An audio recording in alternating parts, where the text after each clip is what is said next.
नमस्कार मित्रों, डॉक्टर संजीव भानावत के चैनल में आप सभी का हार्दिक स्वागत, अभिनंदन। यदि आपने हमारा चैनल अभी तक सब्सक्राइब नहीं किया है, तो हमारे इस शैक्षणिक अभियान को आगे बढ़ाने के लिए आपसे अनुरोध है कि हमारा चैनल तुरंत सब्सक्राइब कर अनुग्रहित करें। आज हम बात कर रहे हैं artificial intelligence and interactive media. ये जो इंटरैक्टिव मीडिया है, इसको किस तरह से कृत्रिम बौद्धिकता ने प्रभावित किया है। कभी आप टेलीविजन का कोई सीरियल देखते समय या कोई फिल्म देखते समय यह कल्पना करें कि काश एक ऐसा समय भी आए जब हम जैसा चाहें उस तरह से इसकी स्टोरी को बदल दें। हम फिल्म देखने के बाद अक्सर ये चर्चा करते हैं, सीरियल देखने के बाद अक्सर हमारे मित्रों के साथ होने वाले संवाद में ये प्रश्न उठता है कि हीरो यदि इस प्रकार से अभिनय करता या कहानीकार, नाटककार या निर्देशक इस कहानी में ऐसा ट्विस्ट कर देता तो फिल्म या सीरियल और अधिक लोकप्रिय बन जाता, या उसमें और अधिक कसावट आ जाती, या वो बहुत अधिक प्रभावी हो जाता, या वो अपना संदेश देने में ज्यादा सफल और सार्थक होता। जी हाँ, यह समय अब आ चुका है। बात कर रहा हूं कुछ वर्ष पहले की। नेटफ्लिक्स ने अपनी एक छोटी सी फिल्म बनाई है जिसका समय मैं आपको नहीं बता सकता, क्योंकि उसकी टाइमलाइन पर समय का कोई संकेत नहीं है। वहां आपके लिए संभव है कि आप उसके समय को नियंत्रित कर सकते हैं। जैसे जैसे वो कथानक आगे बढ़ता है, वैसे वैसे आपको उसमें विकल्प दिए जाते हैं कि आप कहानी में किस तरह का परिवर्तन चाहते हैं, और कहानी आपकी इच्छा के अनुसार आगे बढ़ती है। और उस निर्धारित सेकंड्स में जब वो विकल्प आपके सामने आता है और आप कुछ भी प्रयोग नहीं करते हैं, कुछ भी क्लिक नहीं करते हैं, तो कहानी अपने हिसाब से आगे बढ़ती जाती है। उस कहानी के 5 एंडिंग्स हैं, और यह प्रयोग किया नेटफ्लिक्स ने ब्लैक मिरर बैंडरस्नेच नामक उस फिल्म के साथ। हालांकि नेटफ्लिक्स ने इसके पूर्व वीडियो गेम्स और कार्टून शो में ये छोटे छोटे प्रयोग किए थे, लेकिन विधिवत रूप से यह प्रयोग इस फिल्म के साथ होता है, ब्लैक मिरर बैंडरस्नेच के। इस फिल्म के, जैसा मैंने आपसे कहा, कि 5 तरह के इसके अंत होते हैं, एंडिंग्स होती है, और लगभग 10 लाख तरह के स्टोरी आइडियाज उसमें एक तरह से निहित है। इतनी तरह से वो फिल्म आगे बढ़ सकती है। स्टोरी लाइन के, एक तरह से स्टोरी के कॉम्बिनेशंस जो हैं, वो आपको उसमें मिल जाते हैं। तो मित्रों, आप कल्पना कीजिए कि ये एआई की तकनीक हमारी इस दुनिया को कहां ले जा रही है। एआई का जादू आने वाले समय में हमारे सिर पर चढ़कर दौड़ेगा, बोलेगा। हमारी कल्पना और वास्तविकता का एक ऐसा सुंदर समायोजन हम देख पाएंगे जिसकी कल्पना शायद हम नहीं कर पाते हैं। आप यह तय नहीं कर सकते कि यह हकीकत है या सपना है।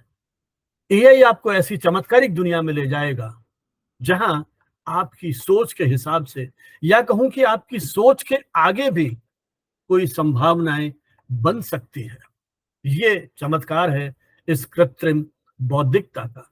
जिस तरह से आप वीडियो गेम में खेलते हैं और एक नॉन प्लेयर कैरेक्टर आपको आगे से आगे हर बात का उत्तर देते चलता है, वहीं आज इंटरेक्टिव मीडिया के साथ हो रहा है। आपने देखा होगा, व्हाट्सएप में मेटा एआई का प्रयोग शुरू हो गया है। अपने व्हाट्सएप को जैसे ही आप खोलते हैं, उस मेटा एआई से कोई भी सवाल आप पूछते हैं तो वो आपको तुरंत उत्तर दे देता है। अभी यह प्रयोग अंग्रेजी भाषा में ही ज्यादा है। जब हिंदी में आप सवाल पूछते हैं तो वो आपको यही उत्तर देता है कि मेरी हिंदी अभी बहुत अच्छी नहीं है, मैं सीख रहा हूं, और जैसे ही सीख लूंगा तब मैं आपसे संपर्क करूंगा। अर्थात वो अनेक भाषाओं में अपनी बात को कहने में सक्षम होने के लिए प्रयत्नशील है। बल्कि मेटा एआई का तो मेरा यह भी अनुभव है कि जब आप उससे सवाल पूछते हैं और उस सवाल से संतुष्ट नहीं होते हैं, उसके उत्तर से, जो सवाल आपने पूछा है उसका उत्तर मेटा एआई जिस तरह से देता है, जब आप संतुष्ट नहीं होते हैं और उसको ये कहते हैं कि ये उत्तर मुझे ठीक नहीं लगा, तो वह फिर आपको ब्रेन स्टॉर्मिंग का अवसर भी देता है।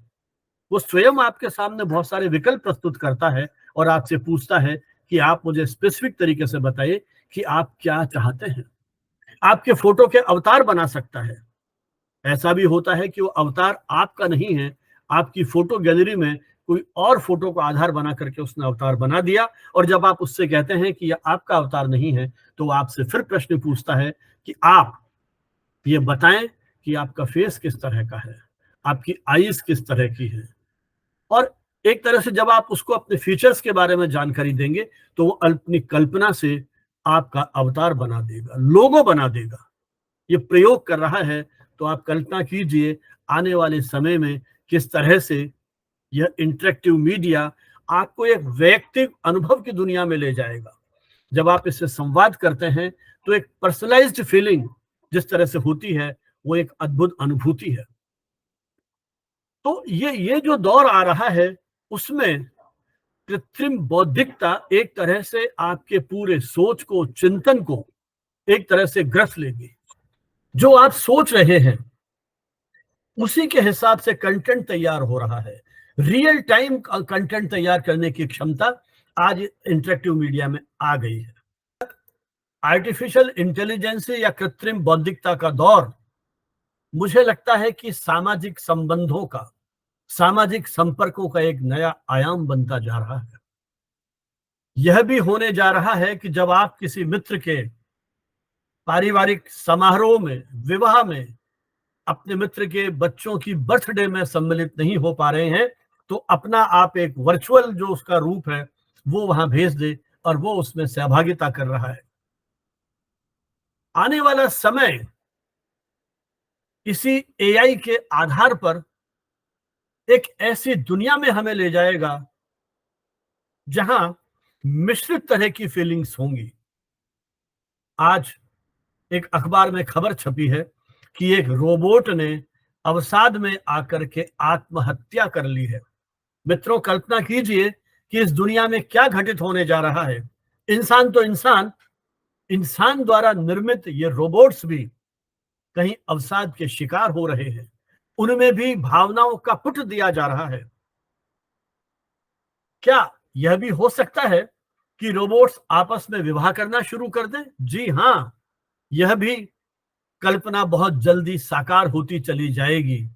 मुझे लगता है आने वाले 10-20 साल की दुनिया इस आर्टिफिशियल इंटेलिजेंस के दौर में एक ऐसा आभासी संसार हमारे सामने रच देगी जहां का रोमांच हम आज तो महसूस कर सकते हैं। आने वाले समय में क्या होगा, ये हमारे समाज वैज्ञानिक शोध अनुसंधान के आधार पर निर्धारित करेंगे। निश्चय ही यह सफर बड़ा रोमांचक होगा। तकनीक एवं मनोरंजन की दुनिया निश्चित रूप से एक ऐसा रोमांच, और उनके साथ जो रोमांच है तकनीक के साथ, वो अपनी नई ऊंचाइयों पर होगा। हो सकता है टेलीविजन आपसे पूछ ले, और बताइए कैसे हैं आप, क्या चल रहा है, चाय नहीं पिलाएंगे? जब टेलीविजन आपसे बात कर रहा है और कहीं ऐसा लगे कि आपका ही मित्र उस टेलीविजन में है और आपसे बात कर रहा है, आप जब उससे कहेंगे और क्या हाल है, कहाँ हो, और वो कहेगा मैं टेलीविजन के बॉक्स में हूं, तो हो सकता है आप उससे कहो यार कल बताइए कल कहाँ रहोगे, घूमने चलेंगे। तो ये जो संवाद का सिलसिला है, और टेलीविजन के जो एनिमल कैरेक्टर्स हैं, कहीं वो आपसे बात करना शुरू कर दें? जी हाँ, सब कुछ संभव है। बस आवश्यकता है आप कल्पना कीजिए, और आपकी ये कल्पना कल साकार रूप ग्रहण कर लेगी। यह कृत्रिम बौद्धिकता का दौर आपके मूड के हिसाब से, आप दुखी हैं, व्यथित हैं, परेशान हैं, प्रफुल्लित हैं, उल्लसित हैं, उसी के अनुरूप आपको गीत सुनाने लगेगा, कार्यक्रम दिखाने लगेगा। कितनी रोचक होगी वो दुनिया, आप सहज ही कल्पना कर सकते हैं। मित्रों, यह सुविधा पारंपरिक मीडिया में नहीं होगी। इस एआई ने एक नई क्रांति हमारे सामने पैदा कर दी है, और यह क्रांति हमारे दैनिक जीवन में भी प्रविष्ट हो गई है। एआई संचालित मीडिया ने हमारे इस पूरे जीवन संसार को पूरी तरह से अपनी ग्रिप में ले लिया है। आपने अलास्का का नाम सुना ही होगा। एक घटना का भी जिक्र करता हूं आपसे। ये घर में जब बच्चे ही बच्चे थे, 2-3 बच्चे थे, उनके पेरेंट्स और घर के बड़े लोग बाहर चले गए थे, घर का दरवाजा खुला रह गया था और अनायास बंदर आ गए थे, बच्चे घबरा गए, क्या करें? और उन्होंने अलास्का से ये कहा, कुत्ते की आवाज निकालो, और जैसे ही उसने कुत्ते की आवाज निकालना शुरू किया, बंदर भाग गए। देखिए, तकनीक का भी कितना सकारात्मक उपयोग संभव है आज की दुनिया में। वीडियो गेम्स को कितना आकर्षक कर दिया गया है। और हमारी शिक्षा व्यवस्था, जी हाँ, विद्यार्थियों के लिए भी अनेक नए अवसर उपलब्ध होने वाले हैं। वो इस इंटरेक्टिव मीडिया के माध्यम से अपना अध्ययन जारी रख सकते हैं, इंटरेक्ट कर सकते हैं अपने ट्यूटर के साथ। एआई एंकर्स की बात तो आपने सुनी है, अब एआई टीचर्स भी आ गए हैं, एआई ट्यूटर्स भी आ गए हैं, और उनके साथ आप वैसे ही बातचीत कर सकते हैं जिस तरह से अपने शिक्षक के साथ करते हैं। चुनौती बड़ी है। क्या आने वाले समय में विद्यालय, विश्वविद्यालयों की प्रासंगिकता पर भी प्रश्न चिन्ह लग जाएगा? अभी तक तो हम कहा करते थे कि ये जो इलेक्ट्रॉनिक मीडिया है, रेडियो, टेलीविजन पर प्रसारित होने वाले शैक्षिक कार्यक्रम अध्यापक को सप्लीमेंट करते हैं, अध्यापक का स्थान नहीं ले सकते हैं। लेकिन कभी कभी लगता है, प्रश्न मन में उठता है कि जिस तरह से तेजी से विकास हो रहा है, क्या हमारे सामने शिक्षकों का विकल्प तैयार हो जाएगा? क्योंकि टेलीविजन का वो जो एआई एंकर है, वो 24 घंटे काम कर सकता है। जब इंडिया टुडे की एंकर साना, एआई एंकर, ने प्रधानमंत्री से बात करते हुए ये कहा कि मैं पत्रकारिता की दुनिया में नाम कमाना चाहती हूं, तो आज एआई एंकर भी मीडिया की दुनिया में चर्चित होना चाहते हैं। हमारे देश में, और बल्कि अनेक देशों में, चाहे वो रूस की बात करें, चाहे चीन की बात करें, चाहे दक्षिण कोरिया की बात करें, अनेक देशों ने एआई एंकर्स क्रिएट किए हैं। और एसोसिएटेड प्रेस जैसी एजेंसीज ने इन्हीं आर्टिफिशियल इंटेलिजेंसी के माध्यम से डेटा का एनालिसिस करना शुरू कर दिया है। कुछ वर्ष पहले इंग्लैंड में गार्जियन जैसे अखबार ने रोबोट के माध्यम से संपादकीय लिखना शुरू कर दिया है। तो आप कल्पना कर सकते हैं कि किस तरह से आने वाली दुनिया में इनका उपयोग और प्रयोग होने जा रहा है। ये जो प्रयोग है कृत्रिम बौद्धिकता के आधार पर, ये हमको एक ऐसी आभासी वास्तविकता या वर्चुअल रियलिटी की ओर ले जाते हैं, जहां हम अपनी पसंद के अनुसार अपने चरित्रों की कल्पना करते हुए उसी पसंद नापसंद के आधार पर उन्हें गढ़ सकते हैं, जिसे हम इमर्सिव गेमिंग कहते हैं। मित्रों, एक नई चुनौती हमारे सामने खड़ी हो जाएगी, बल्कि यूं कहूं कि खड़ी हो रही है, और वो है हमारी मानसिक समस्याएं। हमारी उस मानसिक चुनौतियां जो मिल रही है, उसमें कृत्रिम बौद्धिकता कई नए तरह की परेशानियां भी पैदा कर सकता है। और सबसे बड़ी चुनौती है हमारे डेटा की गोपनीयता की, उसकी सुरक्षा की। इसका उपयोग या दुरुपयोग होने की आशंकाएं बहुत अधिक होंगी, और उसके साथ वो नैतिक मूल्य जुड़ेंगे जो हम अपेक्षा करते हैं आज आम आदमी से या हमारी व्यवस्था से, कि वह उन नैतिक मानदंडों के आधार पर अपना कार्य संचालित करें। लेकिन जब सब कुछ हम उन कृत्रिम बौद्धिकता के हवाले कर देंगे, तो इन मानसिक चुनौतियों के साथ साथ बहुत सारे एथिकल इश्यूज या नैतिक प्रश्न भी खड़े होंगे, जिन पर विचार मंथन करना आज सबसे बड़ी आवश्यकता है। और जैसा मैंने कहा कि हमारे समाज वैज्ञानिकों को इस दिशा में विशेष शोध अनुसंधान करके आगे का मार्ग प्रशस्त करना होगा। सबसे बड़ी चुनौती यही है कि यह कृत्रिम बौद्धिकता के नाम पर जिस तरह से हमारे व्यक्तिगत व्यवहार को जज करते हैं, जो इस तरह की आपकी प्रवृत्ति है, वो सब कहीं ना कहीं इन माध्यमों से रजिस्टर की जाती हैं, और उसके अनुरूप फिर आपको विज्ञापन दिखाए जाते हैं। हमारे लिंक्डइन और जो दूसरे सोशल मीडिया के प्लेटफॉर्म्स हैं, इवन यूट्यूब पे जब कोई आपका कमेंट आता है, उसको आप उत्तर देते हैं, तो कई बार वो भी आपको सजेस्ट करते हैं। जब लिंक्डइन पर कोई आप पोस्ट डालते हैं, तो जो उसके प्रीमियम सब्सक्राइबर हैं, उनके लिए आता है रीराइट विद एआई। तो अब इस एआई की दखल आपके जीवन के हर क्षेत्र में हो गई है। आपका डेटा का एनालिसिस बहुत तेजी से वो कर लेते हैं। आप मेक माई ट्रिप से टिकट बुक कराते हैं, तुरंत आपके पास जो उनकी कैब सर्विसेज हैं, उनका मैसेज आता है कि एयरपोर्ट पर आपके लिए कैब तैयार है। चुनौती हमारे सामने यही है कि क्या इस तरह के सजग संसार में कहीं कोई पारदर्शिता है? हमारा डेटा सुरक्षित है? उपयोगकर्ता को यह मालूम होना चाहिए कि उसके डेटा का उपयोग किस तरह से किया जाता है। इन्हीं नैतिक प्रश्नों से जूझते हुए हम भविष्य के उस संसार को देखने की तैयारी कर रहे हैं कि किस प्रकार हमारी हंसी, हमारी खुशी, हमारा गम, सब कुछ इस एआई के सर्वर में कैद होता चला जा रहा है। जो ये डिजिटल सामग्री तैयार हो रही है, वो कितना सक्रिय रूप से हमें इनके साथ जोड़ देती है। हमारा सोशल मीडिया का जो व्यवहार है, वो उन कीवर्ड्स के आधार पर जज किया जाता है। आज फेसबुक इन्हीं कीवर्ड्स के आधार पर आपकी बहुत सारी पोस्ट को रोक देता है, ये कहते हुए कि कम्युनिटी गाइडलाइंस के विरोध में है, जबकि वस्तुतः वो विरोध में होता नहीं है। हालांकि उसमें फिर ऑप्शंस भी आते हैं। आप अपनी प्रतिक्रिया व्यक्त करते हुए उसको नकार भी सकते हैं। उसमें 3-4 ऑप्शंस होते हैं कि यह सामग्री अवेयरनेस के लिए है, यह वीडियो अवेयरनेस के लिए बनाया है, इसमें कम्युनिटी गाइडलाइंस का उल्लंघन नहीं है। फिर वो उसको रिव्यू करते हैं, उसके बाद उसको अनुमति देते हैं। तो किस तरह से यह कंटेंट तैयार कर रहा है, यह भी अपने आप में देखने, समझने और परखने का समय है।